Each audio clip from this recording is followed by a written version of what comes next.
Thank you. Good morning. My name is Sara Kehaulani Goo. I'm the editor-in-chief of Axios, a U.S. news publication, and thrilled today to be moderating today's discussion, really important discussion, a global discussion here at the World Economic Forum about the future of industrial policies. We'll have perspectives here from around the globe, from private industry, from government, from academia, here to present a number of perspectives about some very pressing issues. I want to welcome all of you who have joined us here this morning. And for those of you who are watching us streaming online and want to join the conversation, I welcome you to use the hashtag WEF23. We'll go ahead and begin. I want to set the stage and talk about why we're here to discuss the global disruptions that are really forcing change upon global industry.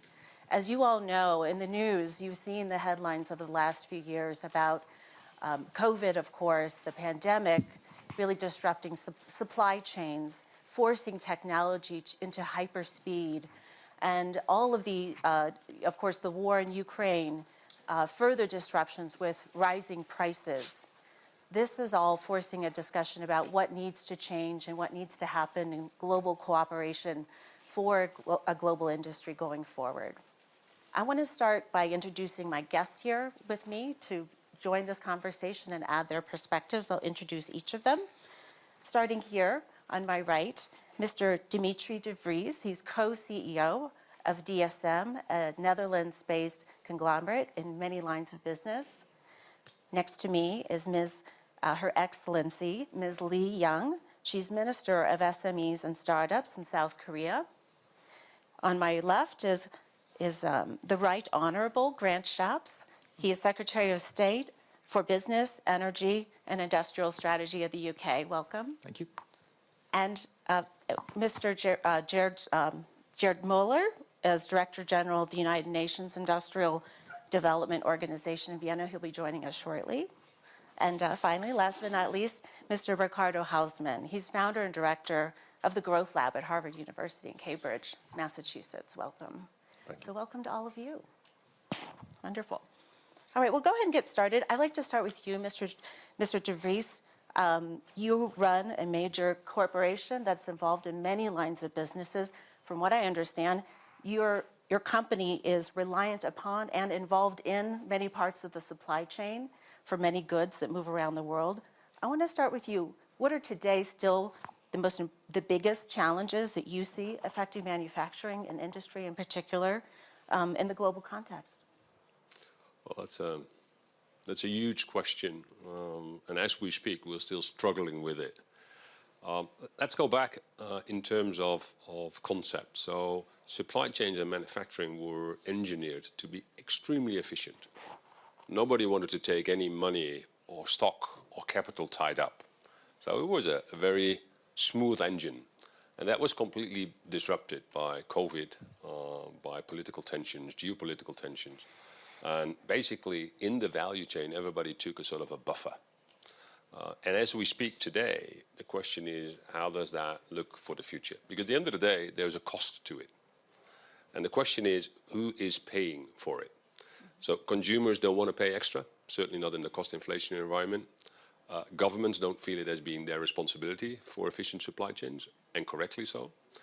The industry in itself is coping with it because there is a price to be paid.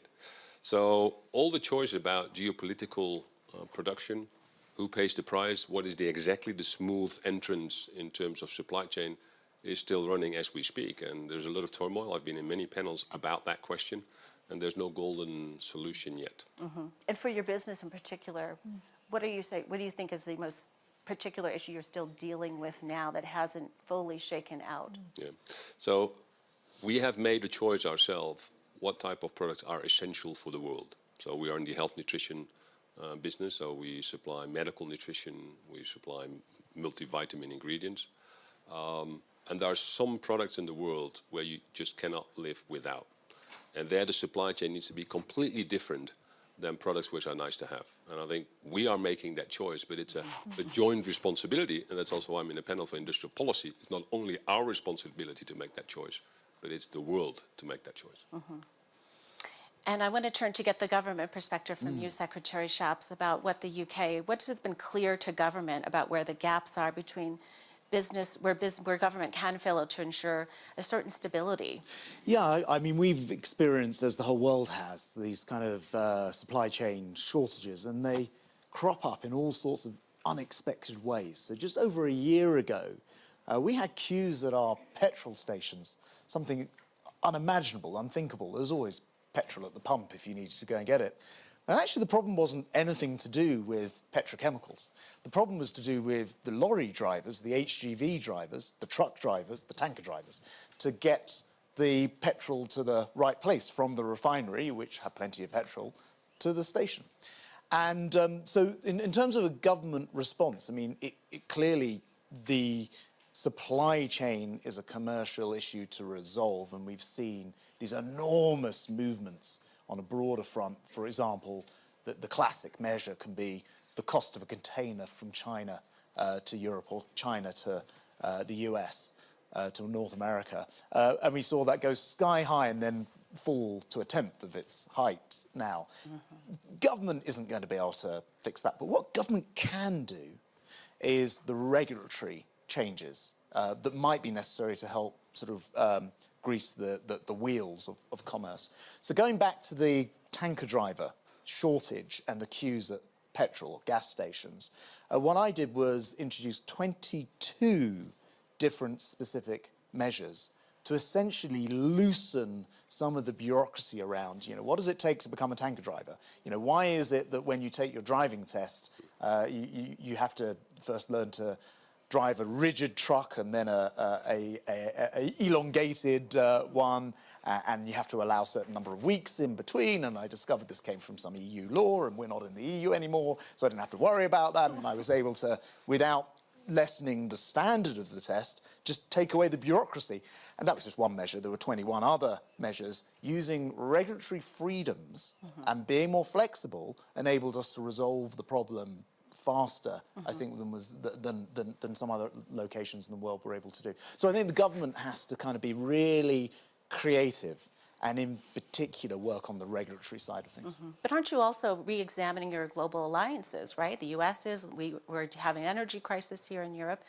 It's maybe not as bad as people feared, but rethinking the world and how goods move around it, it's got to be top of mind. So one of the interesting things, so in a British context, is at the same time, we'd recently come out of the EU at this particular moment in time. So people were sort of apt to say, well, hasn't this just happened because you don't have free movement of people? But actually, it transpired that they had even bigger shortages of tanker drivers in this particular instance, say in Poland and France and Germany. Everyone was suffering. So the global coordination wasn't so much the issue. But the issue that the world has experienced, particularly through COVID and then through the Putin's war in Ukraine, is you've got to be just a little bit more self-reliant. So how do you train people into this market? How do you make sure that your supply chain can provide the PPE equipment, you know, if you have a pandemic? How do you make sure that energy isn't reliant on unreliable partners? So I think it has led to a greater sense that you've got to be self-reliant. But we are great global traders, and we want the world to be as open as possible as well. So I think you're right about those shifting global alliances, but it's very, very important we don't slip into protectionism. And that is where, at the edges, the Inflation Reduction Act in the US is dangerous, because it could slip into protection. That's not its intention. I don't think it's necessarily where it is going, but if it's not amended, you think it is the intention? It is protection. Yeah, it is protection, yes. Whether it's intentional protection or not is the debate. Intentional. But I think that, you know, that is where we have to be really careful. Yeah, Global. well, it's a good debate that's happening here. Welcome, Mr. Müller, to this. Yeah. Would you like to weigh in as we're talking about the role for how government is rethinking and policies that should be in place given the huge disruption? We already heard from Mr. de Vries about how his company is rethinking where government should fit in or not fit in, and we welcome you to the stage. Thank you. It's a pleasure to be with you this morning. So, which government? Yeah. I'm the Director General for UNIDO. That's the UN Organization for Industrial Development.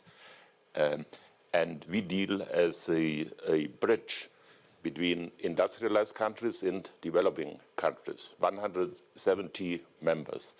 And here in Davos, we talk a lot about consequences of these triple crises, pandemic, Ukraine, and climate change for the industrialized countries.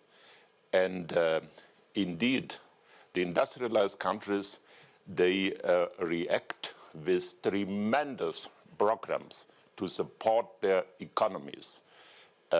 In US, in Europe, in all industrialized countries, not with billions, with trillions.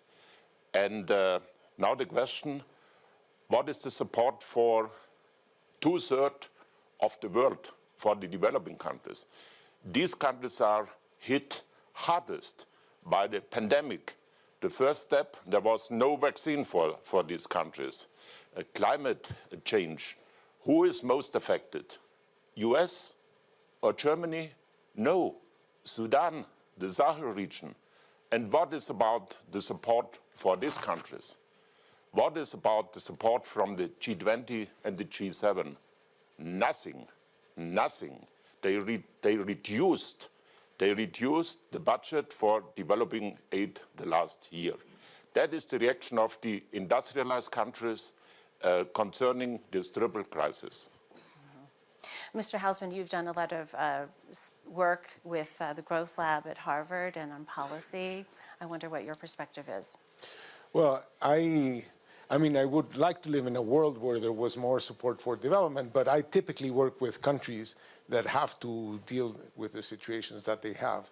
And I would like to make some interesting distinctions, I hope they're interesting in any way, on how they are thinking or they should think about industrial policies. The first one is what we call, you want to think about the intensive margin, that is, you want to think about the needs of the industries that you have, or do you want to think about the extensive margin, the attracting industries you don't yet have? So, the industries that you have can complain. The industries that you don't have don't complain and don't tell you what they need. Mm-hmm. So how do you move into new areas? Because development is all about, expanding your set of capabilities into new things. Then you want to think about, do you want broad-based subsidies like the ones that, these trillions of dollars that have been put on the table that you don't have as a developing country? Or do you want to focus more on what you might want to call the public goods, the relatively specific public goods, whether there's infrastructure, regulation, rules, like the ones that Minister Shapps was telling us about the truck drivers in Britain, right? And the 22 other measures, right? And that means that you need to have a government that has the bandwidth to focus on the many issues that many verticals are going to face, right? Number three, industrial policies have been discussed a lot, sometimes at the national level, sometimes at the regional level. Even, for example, in Britain or the US. It's a global level. Yeah, and maybe at the global level. But maybe. and I think we're going to get there when we discuss climate change. But many policies are about some laggard regions, whether it's the Rust Belt in the US or the North in Britain.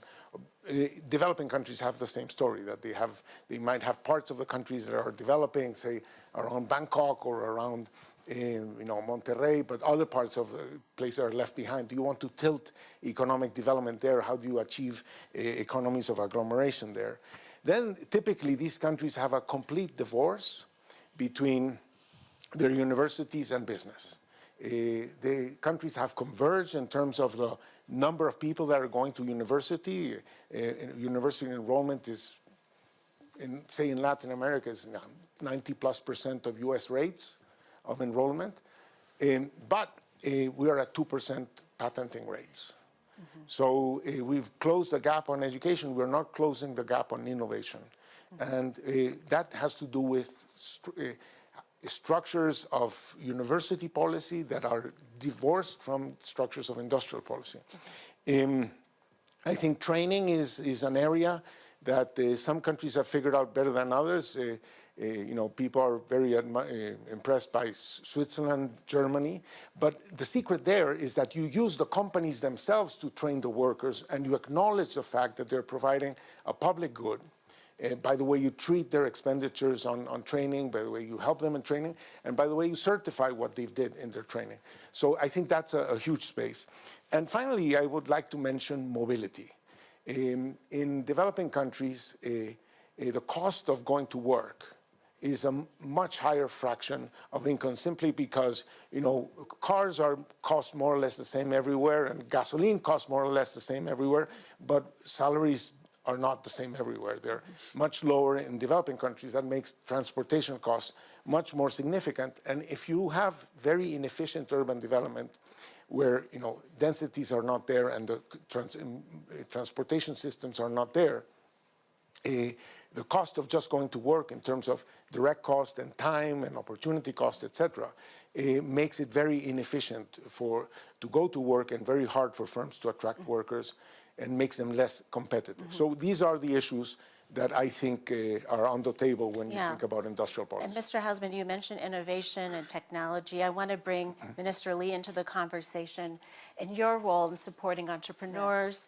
And new technologies have also disrupted. I'm just a small example, really well covered in the pandemic, of mobilization of just the vaccine manufacturing, and new companies getting into everything from the development to the delivery.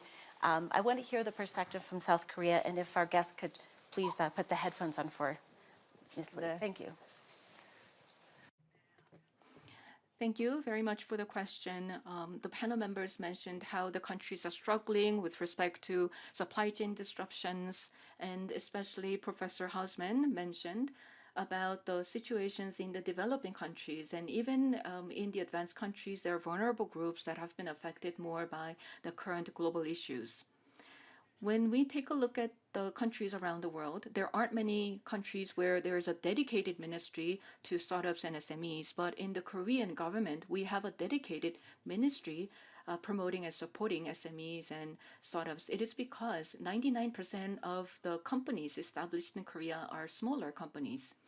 We not only have the COVID-19 situation, but also the Russia and Ukraine war. We can see that Korea is exposed to geopolitical concerns, and we have a huge reliance on China for imports. But there was lockdown in China, so there were a lot of difficulties experienced by the Korean companies. And also, in addition, Korea is experiencing rapidly aging population. By 2025, Korea will be a super aged society, and the speed of aging population is actually the fastest in the world. In the past, most of SMEs were in the manufacturing sector, and we had some migrant workers and foreign workers. And because of the COVID, many of them had to go back to their countries. So we have issues in lack of labor. So it's not only the raw materials and commodity disruptions, but also the fact that we're geographically closer to Russia, Ukraine, and China, and also because of the lack of supply of foreign workers to Korea, we have had multiple layers of problems experienced by the Korean smaller companies. And so the Korean government decided to focus on promoting digitalization so that suppliers and SMEs and large companies can utilize supply chain data for commodities and raw materials, and we have been supporting the establishment of smart factories. So even if we may have some lack of manual labor, we can utilize smart factory solutions to improve the manufacturing productivity. Furthermore, we have a wonderful startup ecosystem. So we were able to take a look at some of the technological solutions provided by startups to address global challenges. For instance, there are several efforts to develop new materials in order to address the issue of supply shortage of some of the raw materials.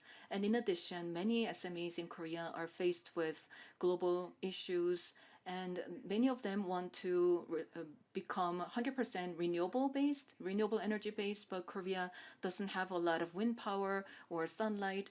So when it comes to renewable energy, we may not be able to benefit from natural resources, but we need to use technology to develop renewable energy, and that is why a lot of startups in Korea are focusing on researching and developing these solutions. You know that there is a strict regulation, environmental regulation in Europe. If you like to export to Europe, there is environmental regulations including carbon adjustment. So all of these challenges are faced by the SMEs, and what the government can do is that we have been conducting an extensive study, a survey on SMEs to understand where there are large carbon footprints, and we are using digital data to reduce carbon footprint. Thank you. Thank you for that answer. And I think you bring up a good point. Many of the panelists have spoken to about climate change, and that's also a driving force. Mr. DeVries, let's go back to you. I'd love to hear about how you're addressing that and thinking about decarbonizing the process, the manufacturing, distribution. And you have many lines of business, from nutritional products to engineering materials. So I'd love to hear what changes you put in place or thinking about it. Yeah.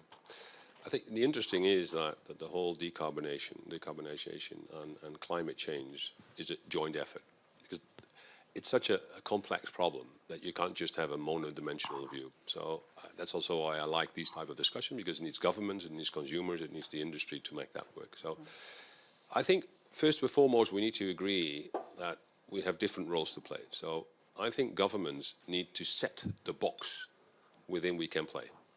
And then within that box, companies like ours need to play. Certainly in a transition where we go to more climate action, where there's a carbon price, where you price waste in the right way, I think governments have a huge role to play, because they need to set the box right. But they should not play in that box. For instance, today, even today, fossil fuels are still heavily subsidized in some of the countries. So you set the box in the transition, but you also play in the box by continuing giving that subsidy. So what we should not do is, in that whole transition to a more carbon-free environment, that we continue to subsidize non-valid business models. What the governments need to do is to play the box and say, okay, if you have an industry where there are high emissions on CO2, you pay a certain price, a carbon price. I'm a strong believer in that. And that starts innovation. But in the transition, it needs to help, because we need to act and we need to work together. A nice example, we have a product which is called Bovaer, which you add to premix for cattle, for cow, and that reduces the methane emissions. So, as you probably know, cows are emitting quite some amount of methane, by the way, not from the back, but from the front. I also had to learn that. And if you add that premix enzyme, it reduces with 30 to 50%. That's a fantastic solution to help climate change. We went to the farmer and we said, listen, you need to have this fantastic product of ours, and it reduces methane. We can show it scientifically. And the farmer said, well, you offer me a product for a solution, I don't see the problem. Well, yeah, you have a problem because your cows are emitting methane. So yeah, that's not my problem. So you should need to go to the government. So we went to the government, and the government said, okay, well, great product, fantastic, etc. But I mean, you don't need to come to us. You need to go to the farmer because it's their problem. And then we said, yeah, well, now we got stuck. We got this brilliant invention, a brilliant technology, and nobody sees there is an issue. So there we've learned that we need to engage with the governments to make sure that the farmer feels it's a problem. And then we come in, and not that we subsidize the product to make it transition. So I think it needs to be clear where we play in the box, where the governments need to set the box. And on sustainability, on climate change, we have the economic system which works pretty well. The only failure is that we don't price waste and externalities in the right way. So if there is emission on carbon, if there is emission on methane, you need to price that in the cost of your product. And I think we're in that transition. And I'm hopeful, but it can go a little bit quicker. And Secretary Shapps, any thoughts on that? And Mr. DeVries is talking about incentives here. And there's consumer incentives. I think many of us saw in our flights to, offset your air flight. But we're talking about larger, bigger boxes incentives. I mean, do you agree? Yes, absolutely agree. I love this example with the methane product for cows. And of course, why would a farmer? The farmer doesn't have any costs personally to that methane being put out there. Of course, governments have got to act. But here's the thing: a government doesn't want to act on that on its own because it will put its own farmers at a competitive disadvantage. So this has to be solved globally. And you mentioned aviation. It's a fantastic example. And there is a global effort that's called CORSIA, which is a process of essentially costing the carbon output from aviation. And as long as you do that on a global basis and everyone's in the same position and the costs are the same, then, then of course, it then becomes immediately interesting to switch to other things such as sustainable aviation fuel, the switch to potentially hydrogen and what have you. So in government, this has been a lot of what I've been dealing with. I'll just give you two examples. Starting with aviation, we set up something called the Jet Zero Council. And this brings together, to your point, the academics with the government, with the industrial sector, all three of them together to work on how we get to net zero flight by 2050. And we're making some significant progress. We've had the first aircraft fly on hydrogen.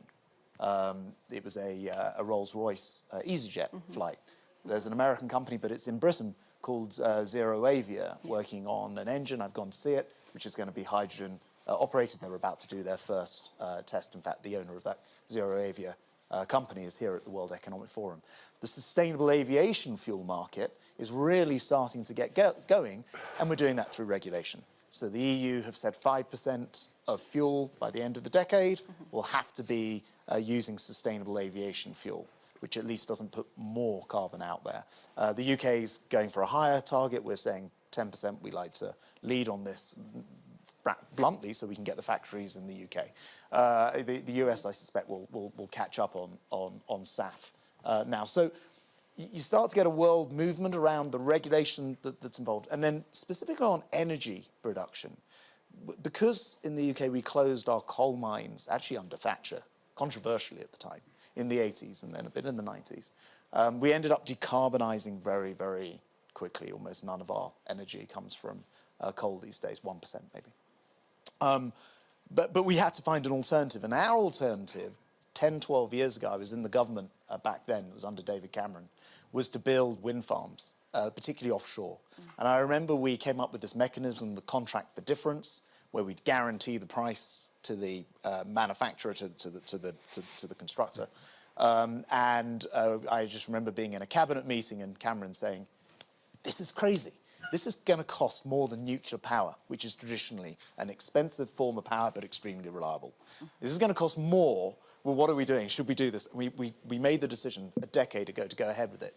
Today, in fact, literally yesterday or last week, we will have been producing 50, 60, 70% of all of our electricity from wind, mostly offshore wind. We have the world's largest wind farm, the second largest, the third largest, the fourth largest.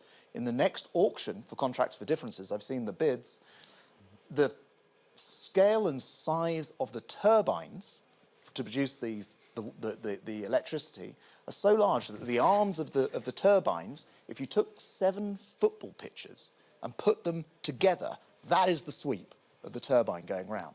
And you put 300 of these enormous turbines next to each other. So that is brilliant, but the wind doesn't always blow. And so the sun doesn't always shine. So, you still have to look for what are the other alternatives, whether it's nuclear or small modular reactors or what have you. Right. The cost of energy is competitive, right? That's the beauty of it. So you don't need to subsidize it. And that is it. Good on its own. Now, 10 years on from this Cameron conversation in Cabinet, now it is amongst the cheapest strike price for energy, and we no longer have to subsidise. So it's been a real achievement through getting the regulatory framework and taking a risk, it has to be said. Yeah, and taking a long term. Right. And we're talking about crisis, but having to think long term. Mr. Hausman, Mr. Müller, what other long-term thinking needs to happen here, or policies? I think the world has benefited a lot from this focus of saying, the world needs to lower its emissions, every country needs to lower its emissions, every city needs to lower its emissions, every value chain needs to lower its emissions, and that's sort of like a very, it's been a useful way of understanding what needs to happen in order for the world to lower its emissions. But I think it leads a very, very huge chapter, and maybe even bigger chapter, out of focus. You can ask Bolivia to say, you should lower your emissions. But honestly, if they lower their emissions to zero, no one will notice, right? They happen to be sitting on the largest lithium reserves in the world. They could do things that help the world lower its emissions. And this, so it's not just about what are you going to do to lower your emissions, what are you going to do to enable the rest of the world to lower its emissions? That's it. And that implies, for example, we will need wind farms. Where are they going to be produced? We'll need solar panels, where electrolyzers, we'll need lithium, we'll need nickel, we'll need cobalt, we'll need et cetera. There's a lot that needs to be produced to help the world decarbonize. So I think it's important to take the picture of how it is that this developing world, which is supposed to buy all these equipments to have green energy, how it is that they're going to help the world or provide things to the world so that they have the exports with which to import stuff. They have a role to play. And here there's an important issue about renewable energy. Renewable energy is different from oil in the fact that oil was incredibly cheap to transport. And because it was incredibly cheap to transport, the price of oil was essentially equal everywhere. And that meant that energy-poor countries could specialize in energy-intensive products. So, for example, Japan, Korea, Belgium, Germany could export steel. They don't have much energy, no problem, they bring it in. Well, bringing in green energy is much, much more expensive. We don't have the technologies to move it around. So I think what's going to happen is that the world will want to locate energy-intensive activities near green sources of energy, green sources of cheap green sources of energy.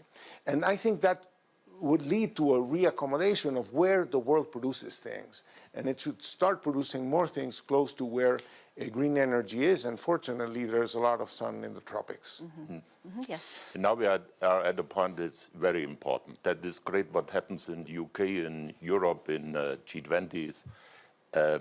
But net zero 2050 is only possible with a Green Deal, with investments, with new technologies in the developing countries. 2/3 of people are living there.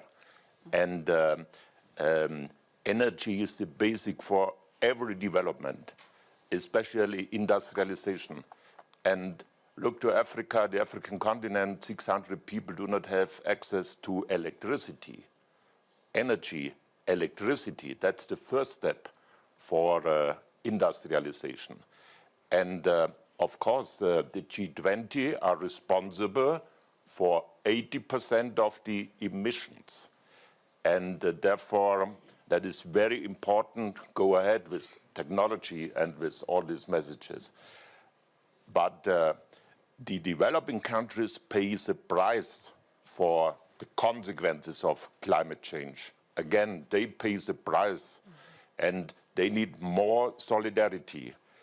Look about this promise of 100 billion. The G20 offered 100 billion 5 years ago.